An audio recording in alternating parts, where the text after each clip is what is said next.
everyone, myself Imani Lokhande from Pandit Khushilal Ayurvedic College and I am going to teach you चरक पूर्वार्ध। तो चरक पूर्वार्ध ऐसा subject है, पूरी संहिता ही ऐसा सब्जेक्ट है जिसे बहुत सारे स्टूडेंट्स बोरिंग समझते हैं, लेकिन मैं यहाँ पर आपको उसे इंटरेस्टिंग वे में और थोड़ा इजी वे में प्रेजेंट करने की कोशिश करूँगी। ठीक है, तो मैं आपको सबसे पहले बताती हूँ कि कैसे कैसे अपन पढ़ने वाले इसे। तो चरक पूर्वार्ध मैं पढ़ाने वाली हूँ जिसमें 5 स्थान हैं। सबसे पहला है सूत्र स्थान, फिर निदान, विमान, शारीर, इंद्रिय। तो इन 5 स्थान को मैं कवर करूँगी और इसे हम उस वे में नहीं पढ़ेंगे जो बुक में लिखा हुआ है, जैसे श्लोक फिर हिंदी फिर श्लोक, ये थोड़ा बोरिंग हो जाता है। तो हम आपको कुछ नोट्स प्रोवाइड करेंगे जो एग्ज़ाम पॉइंट ऑफ व्यू से इम्पॉर्टेंट होंगे और उसमें भी जो कॉन्सेप्चुअल चीज़ें होगी उसे हम समझेंगे, प्रीवियस कॉन्सेप्ट से रिलेट करने की भी कोशिश करेंगे और जो भी याद करने वाली चीज़ें होंगी उसे हम ट्रिक से याद कर लेंगे। ठीक है, तो लेट्स स्टार्ट। मैं इस वीडियो में आपको विमान स्थान का प्रथम अध्याय, रस विमान अध्याय के कुछ टॉपिक्स बताने वाली हूँ। तो चरक संहिता में एक स्थान के बाद में दूसरा स्थान, फिर उसमें भी जो अध्याय दिए हुए हैं, उसके भी जो श्लोक है, ये सब कुछ सिस्टमैटिक वे में अरेंज्ड है। ओके, तो मैं क्योंकि आपको विमान स्थान पढ़ाने वाली हूँ इसलिए मैं इसका महत्व समझाऊंगी आपको कि ये निदान के बाद ही हम क्यों पढ़ रहे हैं। जो जो स्थान हम पढ़ते जाएंगे उसका महत्व ऐसे सीक्वेंस वाइज अपन पढ़ते जाएंगे। तो निदान के बाद में विमान हम क्यों पढ़ रहे हैं, क्योंकि निदान स्थान में हम व्याधि के जो भी रूप, उपशय, हेतु, संप्राप्ति, जो भी निदान पंचक होते हैं उससे हम व्याधि को अच्छी प्रकार से समझ लेते हैं। जब हमें व्याधि समझ में आ गई है तो अब हम उसकी चिकित्सा करेंगे। चिकित्सा करने के लिए किन विषयों का हमें ध्यान रखना है वो हम निदान स्थान से, विमान स्थान से सीखेंगे। तो विमान स्थान में जो विमान शब्द होता है, अब उसको हम समझ लेते हैं। विमान में जो मान है उसका मतलब होता है नापतोल या फिर मेजरमेंट। ओके, तो विमान शब्द की निरुक्ति कैसे होती है, नियते ज्ञायते, मतलब जो मान का ज्ञान करवाने वाला होता है उसे विमान कहते हैं। तो विमान स्थान में उन विषयों का वर्णन है जो कि हमें चिकित्सा में हेल्पफुल होंगे। तो इसमें 12 जो विषय है वो क्या है, दोष, औषधि आदि, ऐसे कुछ 12 विषय है, जिसमें भी जो प्रधान है वो रस है। रस जो कि द्रव्य में आश्रित होता है। ठीक है, तो रस इसका मुख्य द्रव्य होता है, मतलब मुख्य विषय होता है, इसलिए सबसे पहला चैप्टर जो है उसका नाम ही इन्होंने रस विमान रख दिया है। फिर आप पढ़ेंगे इसमें 4 प्रभाव कौन से बताए हुए हैं। तो सबसे पहला आ जाता है रस प्रभाव, फिर दोष, फिर द्रव्य और फिर रोग प्रभाव। इसको अपन RDDR से याद रखेंगे क्योंकि कभी कभी कन्फ्यूजन हो जाता है। फिर आगे बढ़ते हैं, प्रभाव समझ लिया। अब इस चैप्टर में इंडेक्स, मतलब अपन कोई भी चैप्टर स्टार्ट करने के पहले क्या क्या उसमें टॉपिक्स होते हैं ये भी अपन लर्न करेंगे, क्योंकि रेफरेंस में ये चीज़ें पूछी जाती है कभी कभी कि ये टॉपिक जो है ये किस अध्याय में दिया हुआ है। तो सबसे पहले मैंने आपको बता दिया था 4 प्रभाव हम पढ़ने वाले हैं। अब इसमें रस प्रभाव में हम क्या क्या चीज़ें पढ़ेंगे, रस के नाम पढ़ेंगे, रसों का दोषों से संबंध पढ़ेंगे, फिर प्रकृति समसंवेद और विकृति विषम संवेद भी इसी में समझेंगे। ठीक है, फिर आता है द्रव्य प्रभाव। द्रव्य प्रभाव में आ जाएगा जो वात पित्त कफ शामक होता है, मधु, तेल और घृत। ठीक है, वो पढ़ेंगे। फिर उसके बाद जो अत्यधिक सेवन में वर्जित द्रव्य है, मतलब इनको अधिक मात्रा में सेवन नहीं करना है, वो क्या है, पिप्पली, क्षार और लवण, वो भी 3 ही है। उसके बाद में नेक्स्ट टॉपिक आता है अष्टाहार विधि विशेष आयतन और फिर है आहार विधि विधान। तो अपन शुरू करते हैं रस के भेद से। तो रस कितने होते हैं, 6 होते हैं, पता है अपन ने पहले भी पढ़ा है, मधुर, अम्ल, लवण और कटु, तिक्त, कषाय। अब ऊपर के जो 3 है वो कफ प्रकोपक होते हैं और साथ साथ में वात शामक भी होते हैं। ठीक है, अब नीचे के जो 3 है कटु, तिक्त, कषाय, वो वात शामक होंगे, वात प्रकोपक होंगे और कफ शामक होंगे।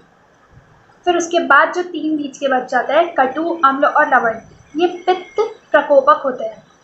तो ये सब अपन ने सीक्वेंस से याद कर लिए। सिर्फ एक ही बचता है, वो है पित्त शामक रस। तो पित्त शामक को कैसे याद रखेंगे, TNK से। इसे बार बार बोलते रहोगे तो याद हो जाएगा। तो तिक्त, मधुर, कषाय, ठीक है, TNK से अपन को याद रखना है कि ये पित्त शामक होते हैं। उसके बाद अब अपन पढ़ेंगे कि इसका कारण क्या है। तो अपन इसमें 2 सिद्धांत को समझेंगे। कारण पहले अपन समझेंगे कि प्रकोपक रस क्यों प्रकोप करने वाले होते हैं। तो इसमें सामान्य सिद्धांत अपन ने जो पहले पढ़ा है फर्स्ट ईयर में, सामान्य वृद्धि कारणम। ठीक है, तो वात प्रकोपक रस जो होता है वो क्या है, कटु, तिक्त और कषाय। तो कटु, तिक्त और कषाय में जो गुण है वो ही वात में गुण होते हैं, इसलिए वो रस जो है वो वात दोष की वृद्धि करने वाले होते हैं। ओके, फिर है शमन। शमन का रीज़न क्या होगा? इसके लिए हम स्वभाव परमवाद समझेंगे। स्वभाव परमवाद सिद्धांत जो है वो किसने बताया है? सबसे पहले आचार्य चरक ने बताया है। और आचार्य चरक जी क्या कहते हैं, इस वर्ड को समझो, स्वभावो धन अपरम। ठीक है, अपरम का मतलब होता है नाश। तो आचार्य चरक जी कहते हैं कि किसी भी वस्तु के नाश के पीछे उसका स्वभाव ही होता है। उन्होंने बोला है कि हेतु या उत्पत्ति के पीछे कोई रीज़न हो सकता है, वृद्धि या उत्पत्ति के पीछे कोई हेतु हो सकता है, लेकिन किसी भी वस्तु के नाश के पीछे उसका स्वभाव ही होता है। ठीक है, ये अपन समझ गए। तो अब इसका एग्जाम्पल अपन समझते हैं। वात, पित्त, कफ, ये 3 दोष अपने बॉडी को मेंटेन करने का काम करते हैं।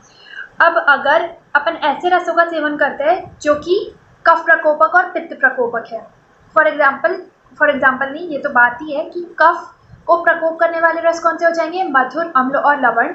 और पित्त प्रकोपक क्या हो जाएंगे? कटु, अम्ल और लवण। इसमें अम्ल लवण जो है वो कॉमन रस है। ठीक है, तो अम्ल लवण का अगर हम सेवन करते हैं तो उससे कफ और पित्त दोनों की वृद्धि हो जाएगी। ठीक है, अब इसके विपरीत गुण वाला जो दोष होगा वो क्या है? वात। तो वो स्वभाव से ही कम हो जाएगा, उसका स्वभाव ही है, क्योंकि उसके गुण ही विपरीत है इन दोनों के गुणों से, इसलिए वो अपने आप उसका शमन हो जा रहा है। तो ये है, और स्वभाव परमवाद से सिद्ध हो जाता है कि ये शमन के पीछे ये रीज़न होता है। फिर उसके बाद जो नेक्स्ट टॉपिक पढ़ेंगे वो क्या है? प्रकृति समसंवेद और विकृति विषम संवेद। अब प्रकृति समसंवेद और विकृति विषम संवेद को पढ़ने से पहले हम पहले ये समझेंगे कि इनका चिकित्सा में क्या महत्व होता है। तो देखो, चिकित्सा करने के लिए 2 चीज़ें इंपॉर्टेंट होती है, मतलब 2 चीज़ें समझना इंपॉर्टेंट होती है। एक है द्रव्य और दूसरा व्याधि। तो द्रव्य का कैसा एक्शन होगा या कैसी उसकी कार्य प्रणाली होगी, ये हम इन दोनों सिद्धांतों के माध्यम से ही समझेंगे। वैसे ही व्याधि का भी होगा कि व्याधि के क्या लक्षण है, उसमें क्या दोष है, उसके दोष अनुसार लक्षण है भी कि नहीं, ये सारी चीज़ें भी इन दोनों सिद्धांतों से ही हमें समझ में आएगी। तो पहले प्रकृति समसंवेद समझते हैं। प्रकृति समसंवेद में पहले एकदम सिंपल लैंग्वेज में समझते हैं अपन। इसमें एक द्रव्य है, मान लो उस द्रव्य में जो रस है, एक से अधिक ही रस होता है हमेशा वैसे एक द्रव्य में, तो उसके रस के जो कर्म होते हैं वो ही अगर उस द्रव्य के भी कर्म हो जाएंगे तो वो प्रकृति समसंवेद का उदाहरण कहलाएगा। ठीक है, वैसे ही व्याधि को भी अपन समझेंगे कि व्याधि में जो दोष उपस्थित है उन्हीं दोषों के अकॉर्डिंग उसमें लक्षण उपस्थित हो रहे हैं, तो वो प्रकृति समसंवेद कहलाएगा। अब वैसे ही इसके एग्जाम्पल भी याद रख लेते हैं अपन। द्रव्य वाले एग्जाम्पल में याद रखना है अपन को घी, मधु और शर्करा, इन तीनों के अलग अलग गुण जब अपन देखेंगे या अलग अलग इनके कर्म देखेंगे तो वो कर्म वही होते हैं जो ये समुदाय रूप में भी मिलकर करते हैं। ठीक है, और वो है इनका प्रंखन का कार्य करना। तो ये द्रव्य के एग्जाम्पल में आ जाएगा। फिर उसके बाद है व्याधि में, तो एक ज्वर होता है वात पित्त ज्वर, तो उसमें लक्षण जो है वो वात और पित्त के ही दिखलाई देते हैं, इसलिए अपन इसको प्रकृति समसंवेद के उदाहरण में याद रखेंगे। जैसे कि तृष्णा, मूर्छा, ये सब इसी के उदाहरण में आ जाएंगे। फिर अपन पढ़ते हैं विकृति विषम संवेद। अब विकृति विषम संवेद जस्ट अपोजिट होता है प्रकृति समसंवेद से ही। जैसे उसमें अपन ने पढ़ा था कि द्रव्य में समान उसके कर्म होते हैं, जैसे उसमें रस होते हैं वैसे ही उसके कर्म होते हैं, लेकिन विकृति विषम संवेद में द्रव्य के जो रस है उसके अनुसार उसका कर्म नहीं होगा, उसके विपरीत ही उसके कुछ कर्म है, उससे हटके ही उसके कुछ कर्म है, तो वो विकृति विषम संवेद कहलाएगा। वैसे ही व्याधि का भी हमें समझना होगा कि व्याधि में जो दोष है उन दोषों के अनुसार उसमें लक्षण उपस्थित नहीं हो रहे हैं, उससे कुछ हटके ही हो रहे हैं, तो उससे अपन विकृति विषम संवेद कहेंगे। फिर अब विकृति विषम को और थोड़ा डिटेल में समझते हैं। इसमें 2 शब्द हैं, एक है विकृति और दूसरा है विषम। तो विकृति को अपन एग्जाम्पल से समझते हैं। जैसे कि एक चौराई की भाजी होती है जिसे तंडुलियक भी कहते हैं, उसमें मधुर रस होता है। अब इसमें क्योंकि मधुर रस है तो इसके क्या क्या गुण होने चाहिए? ब्रह्मण करना चाहिए, इसे वृक्ष करना चाहिए, लेकिन ऐसा कुछ भी ये नहीं करती है, इसके कुछ हटके ही कर्म हो जाते हैं। मतलब जहाँ भी हटके इसके गुण कर्म हमें दिखलाई दे रहे हैं किसी भी द्रव्य के, तो हमें यही समझना है कि वो विकृति विषम संवेद का उदाहरण है। ठीक है, तो ये हो गई विकृति, किसकी? रस की विकृति हो गई, क्योंकि मधुर रस के जो कर्म थे वो उसने नहीं किए, ठीक है, कुछ हटके ही कर्म उस द्रव्य के वहाँ पर दिखलाई दे रहे हैं, तो वो विकृति हो गई रस की। फिर दूसरा वर्ड क्या होता है, विषम। तो विषम में ये अपन एक एग्जाम्पल से समझते हैं, जैसे तिल। तिल में क्या क्या रस होते हैं, कटु, मधुर, तिक्त और कषाय रस होते हैं। ओके, अब इसमें इसका भी प्रपोर्शन सेम होना चाहिए, मतलब कि जो इनका प्रपोर्शन होना चाहिए नॉर्मली वो उस द्रव्य में उपस्थित होना चाहिए।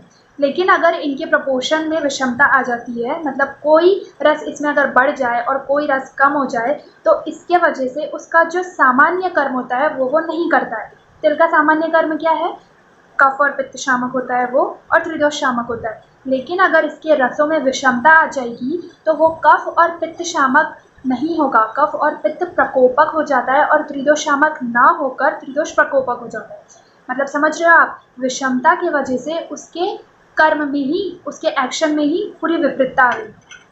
तो ये हो गया विषमता। अब हमें ये दो वर्ड का मतलब अच्छे से समझ में आ गया है। अब अपन विकृति विषम का अपन इकट्ठा जो है एग्जाम्पल और दो देख लेते हैं। जैसे अपन ने पहले प्रकृति समसंवेद में दो उदाहरण पढ़े थे, एक द्रव्य के एस्पेक्ट में और एक व्याधि के एस्पेक्ट में, वैसे ही अपन यहाँ पर भी याद करेंगे दो उदाहरण। तो द्रव्य में अपन याद रखेंगे मधु और घृत का उदाहरण। देखो, मधु और घृत समान मात्रा में मारक होता है, ये हमें पहले भी पता है, अपन ने वैरोधिक आहार में पढ़ा है फर्स्ट ईयर में।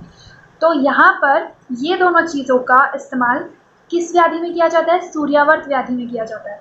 मतलब यहाँ पर उसे एक औषधि के रूप में लिया जा रहा है। तो ये विकृति विषम संवेद के अकॉर्डिंग कर्म कर रहा है यहाँ पर, इसलिए इसे अपन को ध्यान में रखना है यहाँ पर द्रव्य के उदाहरण के रूप में। फिर आ जाते हैं व्याधि का भी ऐसी एग्जाम्पल याद रख लेते हैं।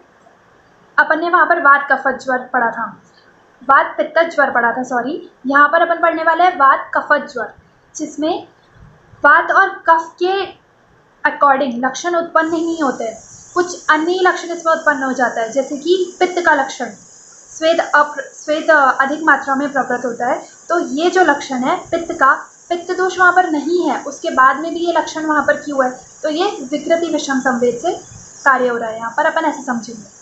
ठीक है, अब विकृति विषम संवेद में ऐसा होता क्यों है, इसके भी 3 कारण बताए हुए हैं संहिता में, जिसमें सबसे पहले आता है नानात्मका नाम, दूसरा है परस्परेण चौफता नाम, और तीसरा हो जाता है अनिष्ट विकल्पिनेर विकल्पिता नाम। अब मैं एक एक को एक्सप्लेन कर देती हूँ। सबसे पहला जो अपन ने पढ़ा है नानात्मका नाम, इसमें दोष और रस के हेतु में बहुत ज़्यादा वैरायटी होती है, मतलब बहुत ज़्यादा भिन्नता होती है, इसलिए विकृति विषम संवेद का ये कारण हो जाता है। ठीक है, फिर दूसरा है परस्परेण जो उपहता नाम, इसमें जो भी प्रबल दोष होता है, मतलब जो बलवान दोष होता है, वो दुर्बल दोषों के जो भी लक्षण होते हैं उसे उत्पन्न ही नहीं होने देता, उसे दबा देता है। वैसे ही रस में भी आ जाएगा कि जो दुर्बल रस होगा वो, सॉरी, जो बलवान रस होगा वो दुर्बल रस को दबा देगा। ठीक है, फिर उसके बाद तीसरा जो कारण था वो था अनिष्ट विकल्पिनेर विकल्पिता नाम। अपन ने 5 कल्पनाएं पढ़ी हैं, जो स्वरस, कल्प, फांट इत्यादि जो 5 कल्पनाएं होती है, सबके गुण अलग अलग हो जाते हैं। अब जैसे एग्जाम्पल ले लेते हैं अपन, एक कोई द्रव्य, उस द्रव्य की अपन ने 2 कल्पनाएं बनाई, एक तो स्वरस और दूसरा एकदम जो लास्ट की कल्पना होती है फांट, वो बना लिया। तो फांट और स्वरस में बहुत ज़्यादा डिफरेंस आ जाता है, स्वरस गुरु हो जाता है और फांट लघु हो जाता है। ठीक है, और भी अन्य इसमें गुणों में अंतर आ जाता है, तो इसलिए एक ही द्रव्य होने के बावजूद भी उसकी इतनी सारी कल्पनाएं करने पर उसके गुण में भी भिन्नता आ जाती है।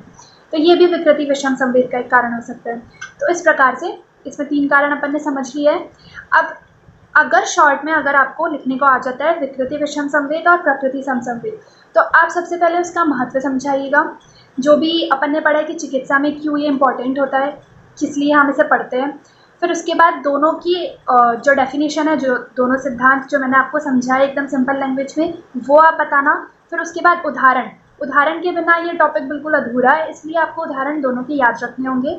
एक तो दोषों के एस्पेक्ट में, मतलब व्याधि के एस्पेक्ट में याद रखना होगा, और दूसरा द्रव्य के एस्पेक्ट में।